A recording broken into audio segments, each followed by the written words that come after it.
All right, so I want to go over a couple of features of this Micro Educator from Ecollar Technologies. We have the receiver on my lab's neck and on the collar, and she's sitting there waiting for a command. And we've been working with this Ecollar for a couple of months now. I want to go through very simple features of this. On the actual transmitter itself, there's a button here and two buttons, and then a dial for what you want. So what we're going to work with right now is just this button. This button is the vibration button, and it's solely used for recall. So she's sitting there, she's waiting for me to tell her to come over here. And what I will do is I'll push the recall button, and she'll come over here because she senses the vibration. And that's one of the benefits of this after, of course, you do the training. Olive, come.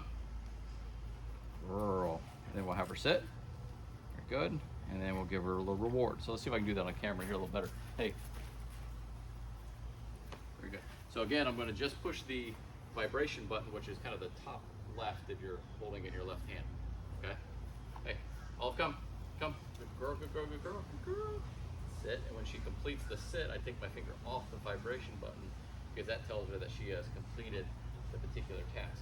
And so what we'll do it is I'll try to do it without the treats because labs are motivated by food. But it's just one of those benefits of the e-collar. I'll come. I'll come. Good girl, good girl, good girl. Yes. Yeah, good girl, good girl. So that's just where you can get to with the Micro Educator using simply the vibration button, which is kind of right up there. So, good job.